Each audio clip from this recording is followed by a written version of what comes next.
Hey, are you 18 to 35 years old and looking to grow in your relationship with Jesus? It's time to get connected. All young adults ages 18 to 35 are invited to join the Connection at 6 p.m. every Saturday evening at the Calvary Chapel Salt Lake City campus. For more information about the Connection, you can visit us on Facebook at the Connection SLC. The Connection, connecting young adults with the grace and truth of Jesus Christ. We look forward to seeing you here. Hello, I'm David Witt with the Voice of the Martyrs. We're the servants of the persecuted church. Today I want to share with you from Iran. 500 to 1,000 believers are averaging every month coming to Christ. We've interviewed many of these believers. In a recent interview with one of the Muslim background believers, he shared that one of his favorite places to share the gospel is in a police station. You see, he's in the police station quite often because he's an evangelist going around, and quite often he is arrested and then interrogated. He shared with us that while he's in most police stations, that sometimes between 20 and 30 policemen are brought through to interrogate him, and they keep on switching off every time he shares the gospel. He says they're paid to hear the gospel, and then ultimately they're a captive audience until they're done and they get the next policeman to come in. He's using every opportunity to share Christ. You see, that man has a passionate, loving, and intimate relationship with Jesus. He knows his purpose in life, and he knows that God has called him to be a light of love and truth to Iran. God has called you to be a light of love and truth here in the United States and connected with your family, the persecuted body around the world. I encourage you to pray. Take a moment to learn more about your family, what God is doing. You can go to persecution.com. We have many tools, books, videos that we can share with you, and a free newsletter that we'll send to you once a month so that you can keep informed, pray, and share with your church and other believers in your area. We also invite you to come to Calvary Chapel, Salt Lake City, a place of Bible teaching and of prayer and supporting our persecuted brothers and sisters around the world. You have a wonderful day, and the Lord Jesus Christ bless you.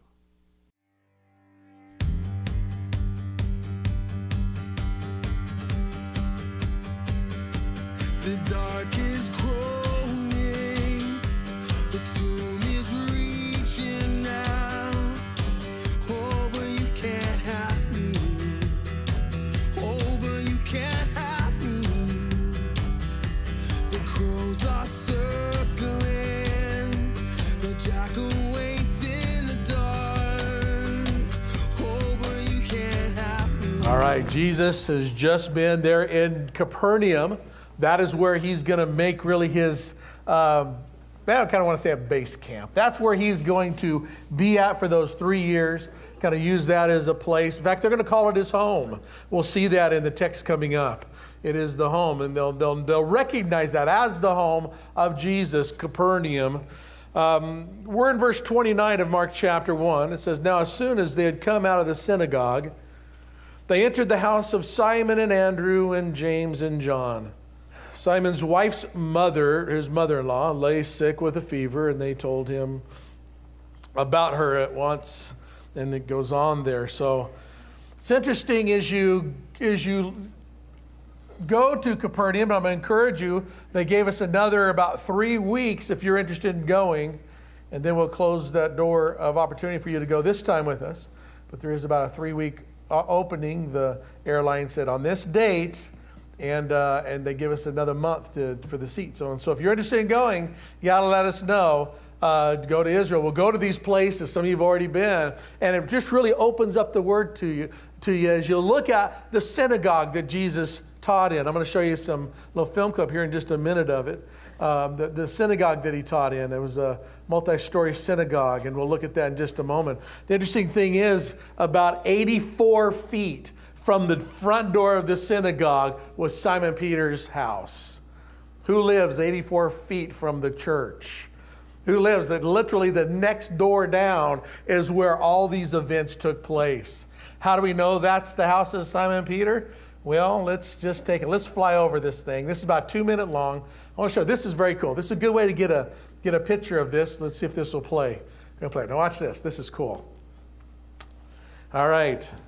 Flying directly over Capernaum and what it looks like today. All right, check this out. Notice right there is the synagogue. There's some homes right there. Now you're coming up on the synagogue right there. synagogue that was 2 stories. That is the 4th century synagogue that was built upon the synagogue of Jesus' day. 2 stories, because that the top story is where the women would be during the meetings, the men down below. Separate them. You see that the homes, now they've got down to the street level where Jesus would have walked, where he would have taught. And again, just 84 feet from the front door would have been Simon Peter's house. This would have been many of the things that take place in our story. This is looking underneath what today would have been Simon Peter's house, looking underneath because there is a church built on top of it. In 1990, they built this church on top of it. The Orthodox, the Greek Orthodox owns this land. So they built a church right over the top of it. It's the only glass-bottom church I've ever seen. And so you go into this thing. It looks like a big spaceship. I wish they'd have never put that on there. Yeah, it is pretty tacky. I wish they'd never put it on there. And, it's very architecturally designed. Well, it's directly over the house of Simon Peter. And really this was to protect the sites. Before 1990, you could crawl all over this thing and go in the various areas that were the rooms of the house. So you see the mosaic floor. That's from about the 4th to 5th century. The octagon church that was put over it, that's what you're looking at, was built directly over the area. In the center area there, that was there was a major area that was a courtyard. And when they began to excavate that down, they found that it's the only one that had a specific type of plaster on the walls. Actually, it was 6 layers of this plaster. No other place had this. And all right. And so what they did is they began to excavate. This is, let me back up a little bit, all right? I get excited about this. I won't bore you too much with archaeology. Go over there and we'll tell the whole story and look at this thing. But it was in the 3rd, 4th, 5th century, this was a focal point of worship, was this particular house. And so what they began to do is take this house. The house had a large courtyard and then had some buildings that was the house that they lived in. All right, and so you'd go into this door area and you go right out into a courtyard. And that courtyard is where a lot of the things take place in our story about Jesus. Now you have Helena, which is Constantine's mom. You have others that mention this site, and then they begin to put a church over the top of it, which is an octagon-looking church they put directly over the top of it.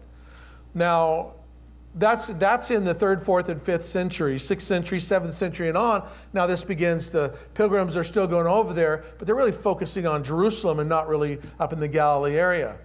You get to about the 1800s, there's nothing left of any of these areas until about 1860s. They begin to excavate over there. Okay, there was a big church here. Where's the synagogue? And they begin to excavate these areas, and today we have this area. In fact, there's 1,500 people, at least, that lived in Capernaum in the time of Jesus. So what's been excavated is just the pertinent areas, the synagogue, Simon Peter's house. All the rest of them are the ruins of the neighborhoods, of the homes that was there. They got down, they said, okay, this is the synagogue. That was easy to find. The synagogue was very easy to find because of the structure was a structure of a synagogue. They begin to look at it, and it's very ornate. In the 4th century, they begin to reconstruct what it looked like in the 4th century, built on the slab where the synagogue of Jesus.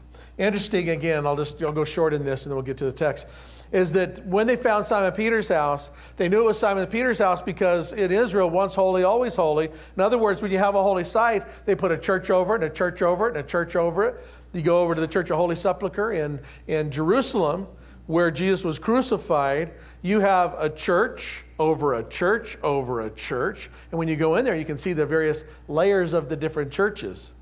If you go to the actual tomb of Jesus, this is the historic, most likely the authentic site of Jesus, is that they have the tomb of Jesus, they have a building, and directly on top of that building is another one. There's 4 layers of buildings laying right on top of each other. Each generation, now they have scaffolding over it, and they're trying to figure out what to do because the thing is just deteriorating. I think they should tear it all down, go back to the tomb of Jesus and show that, but they're not listening to me.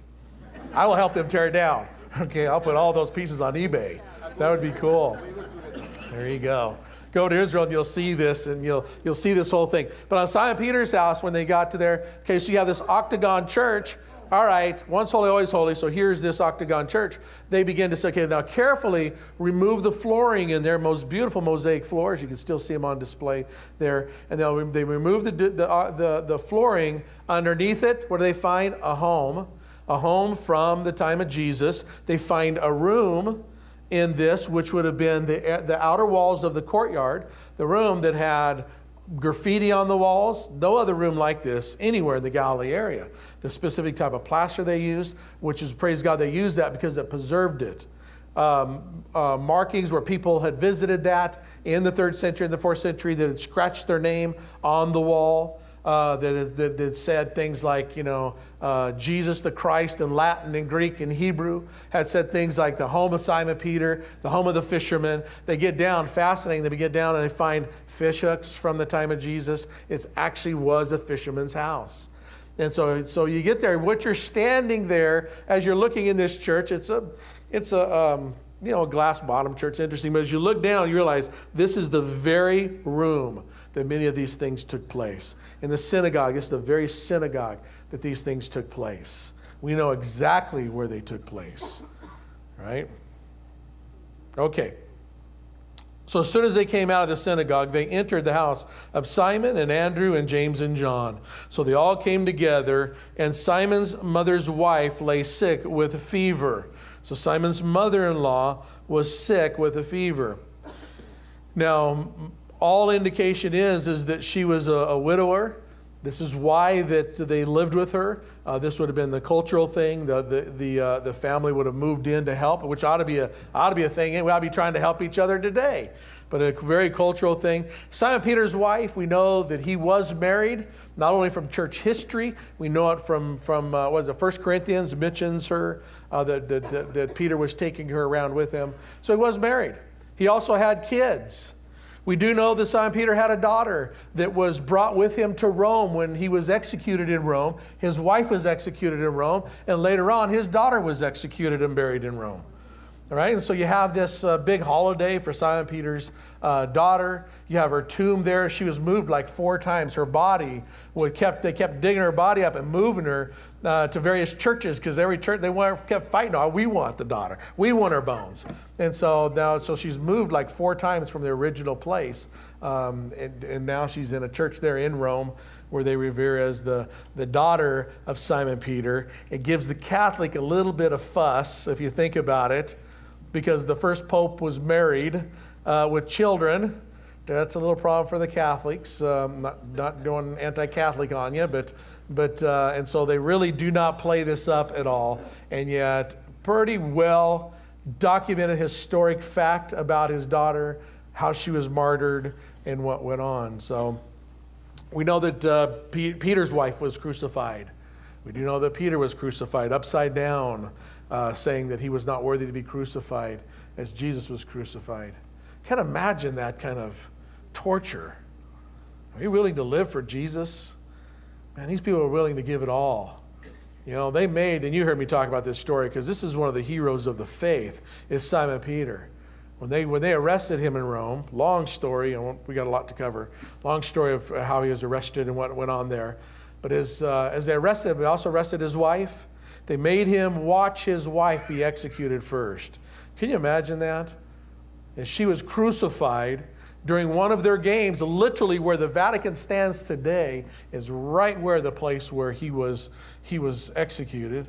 They crucified him, they made him watch her be executed first through crucifixion. And he told her, remember Christ. Remember the Lord. Remember the Lord. That's what he said to her. And then he was crucified upside down. Today on the Vatican Hill, just kind of behind, it's kind of, if you don't know where it's at, it's hard to find. It's right behind the St. Peter's Basilica on there. It's right up on the hill, right behind it. There's a small round chapel, and in there is a sculpture of Peter being crucified upside down. It's supposed to be the spot that he was crucified.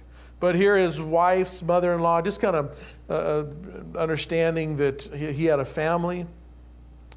Here his mother-in-law is sick. I got some really good mother-in-law jokes. I'll just kind of pass by that. So he came and told one of the guys before the service, said, watch self-control. I'm not going to tell any mother-in-law jokes the first service. So he came and took her by the hand and lifted her up, and immediately the fever left her, and she served them. So immediately as he began to heal her, she got up, the fever was completely gone, and miracle, obviously a miracle going on. And she began to serve them. Got right after, Jesus said, hey, there's no lunch? No, she's sick with a fever. Hey, get up and make us lunch, Be healed, all right. I heard about your cooking. Good stuff. Get in there. That's awesome. So that probably wasn't Jesus doing that, but yes. I guess they could have got takeout, but she's a good cook.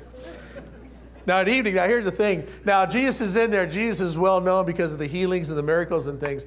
Now evening had come, and the crowds begin to come out. It's the same. Things haven't changed in Israel.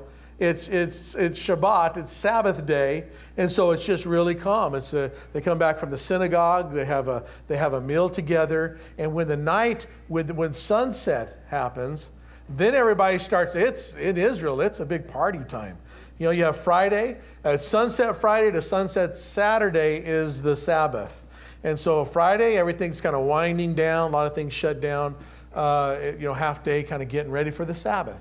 And then still today in Israel. And then on Saturday night, man, the place comes alive.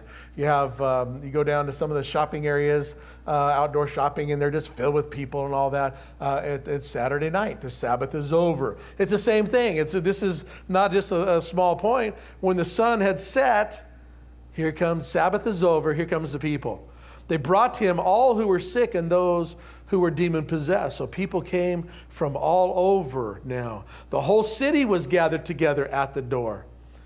And he healed many who were sick with diseases, with various diseases, and cast out many demons, and he did not allow the demons to speak because they knew him. Now notice here, in verse 34, there's such joy in that. We could just run right past it. Could you imagine being crippled all your life, and your friends take you on a stretcher to get to Jesus? And for the very first time you walk, for the very first time you see, for the very first time you're healed. Can you imagine the joy of this? There had to be laughter and joy upon joy. Can't imagine this. And it's right there. It's no further than the length of this sanctuary right here is the shore line of the Sea of Galilee. And so, all over the lake, they would have heard the laughter and the joy as people were being healed. Now, the demons, he didn't let the demons, people demon-possessed, brought to him. He didn't let the demons speak because they knew who he was. Isn't it amazing? The demons knew who he was, but the religious leaders didn't. That seems to be something that it's amazing. They should have known him. All their life they were looking for him. All their life they had studied the scriptures, looking for the coming of Messiah. And here he is. And the crowds are recognizing him, and the demons are recognizing him. But religion is so blinding. But the religiosity of this can't be the one. We're looking for another David, another king to come marching in. Not a carpenter, not just a common man. Can anything good come from Nazareth? Really. As they were looking at Jesus, they looked at him. In fact, they called him, Jesus would say, I'm the bread that comes down from heaven. He's the manna. Manna, if you remember the story in the Old Testament, manna was what God fed the children of Israel with. The word manna means what? What is it? It's really a question mark with an exclamation point. What is it? And he says, I'm the manna. That was a good word for Jesus, because they looked at him and go, what? What? It's like my dogs do sometimes. They look at me and they go, whoop, and cock their head. What? I think they'll look at Jesus, cock their head. What? Who do you say you are? You're Messiah? And they should have saw it. In fact, he'll grieve because they missed it. But they come out, and he had I'm sure it was a long night of joy, of people being healed. But in the morning, having risen a long while before daylight, he went out and departed to a solitary place, and there he prayed. He got alone and began to pray. What a great example for us. I'm sure he was tired. I'm sure it was a long night. And yet he got alone with the Father. We need to get alone at times. We absolutely need time with him. Such joy in this journey as we spend time with him. Man, this life is so busy and so many distractions. You can't even do basics anymore without distractions. Can't even go to a restaurant without. We were in a restaurant last Sunday after church, and there was literally it was like 20. I think it's 27 televisions. I counted the televisions in this place all around, television after television, and most of them on different channels. And it's just like, wow, what a distraction. And I'm there time with my wife, and yet all these distractions. It's like that. We get time with the Lord, all these distractions that try to come in. Lord, help us to come to the quiet with you. We need to be praying that. Lord, help me to spend quiet time away from the distractions with you. Jesus gives us that example. Gets alone. Now, they're all looking for him. Peter's out looking for him. Those who were with him, they searched for him. They found him. They said to him, everyone's looking for you. Where are you at? You're all the way up here. In fact, not far from Capernaum, there's a little cave. It's not even really a cave. It's more of a kind of a, it's a cave with a huge opening in it. And many, they revere that as the place that Jesus got along and prayed. It's actually a cool spot. You can see the Sea of Galilee and see a lot of those things. But they're looking all over for him. And they finally found him and said, don't you know, kind of Minnesota-like, don't you know? Hey, they're looking for you.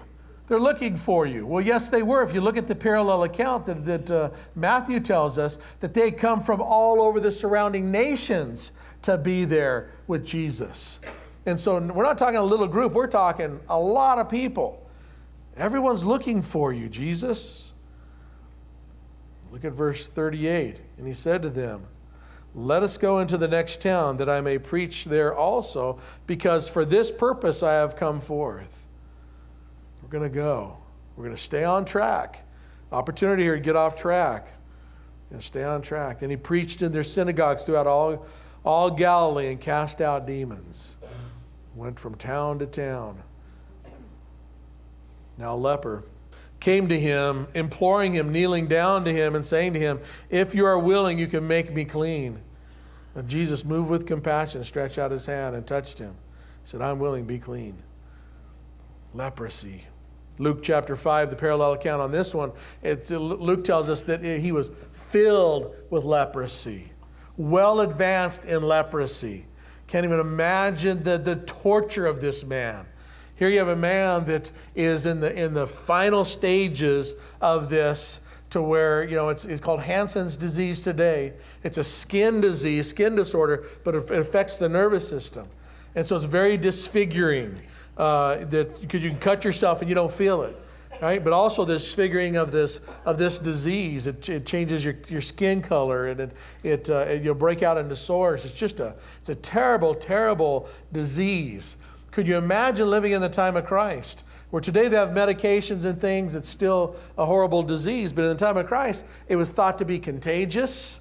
In the time of Christ, it was a horrible thing. I want you to think about this, that you're a man that's out and you're plowing in your field, and all of a sudden you look down, there's a red spot on your hand. So you cover it up and you don't think much about it, it's just a blister. And you get going along, and the next couple of days you notice this thing's not getting worse. Or not getting any better, it's getting worse. And in your heart you start, oh no, what could this be? So what do? Is you go to the priest. The priest is the one that's going to look at it. According to Leviticus, he has instruction. The priest has instructions on what to look for. So he looks at it and goes, yeah, this is a problem. We need to have you go for 7 days. And if you're in Jerusalem, they had a room specifically for this in the temple.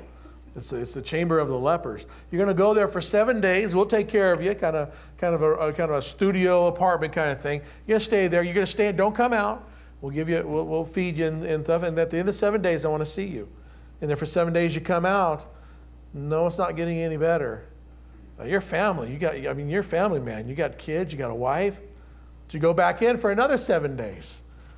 And all this time, the torment. And then he comes out at the end of this 14 days now, and the priest says, I'm sorry, you're unclean. Your life just radically changed. In fact, you can no longer go home. You can no longer have any contact with your family. You're to go out out into these areas that they had specifically set up for those with leprosy. Your family would come and would take your clothes and would put it so far and then back away as you come and got your clothes. Could you imagine just the terror of this whole predicament this person would get into? In fact, as much as they had a whole procedure in the home, at the point of even destroying the home to make sure that this leprosy would not spread. That would just be, can you imagine? So as you read this story, this person with leprosy, yes, filled with leprosy, then he gets healed for Jesus. You got to understand, this person is desperate. This person is desperately going to Jesus.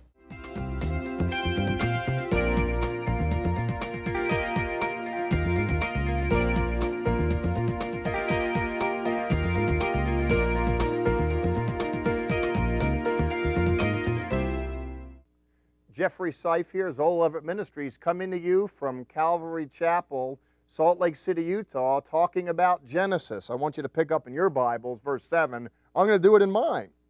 Vaya'as Elohim et harokia, vayavdel bein hamayim asher mitachat l'rokia, uvein hamayim asher mara l'rokia, vayehi kain.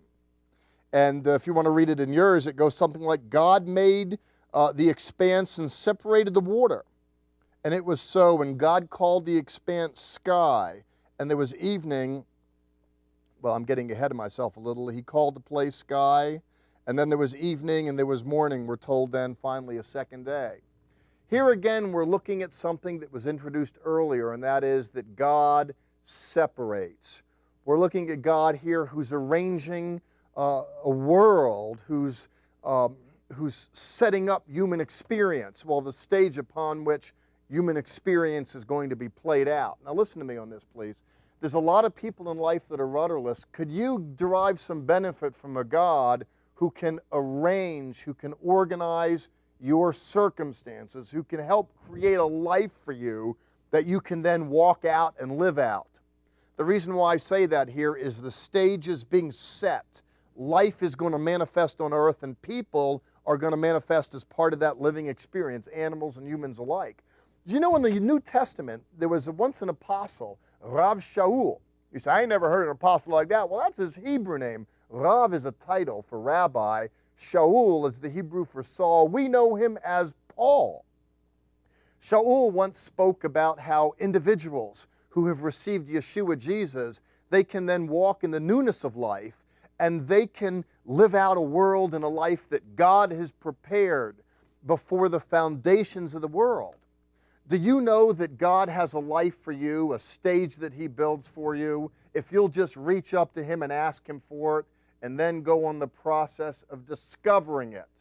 I'm using the Genesis text here simply as a launching off point right now to underscore that there's a life that's fabricated for humans. Not just those humans back then, but people today. Find the way here at Calvary Chapel, Salt Lake City, Utah, and learn how your life can be refabricated, constructed by the carpenter himself, Jesus Christ.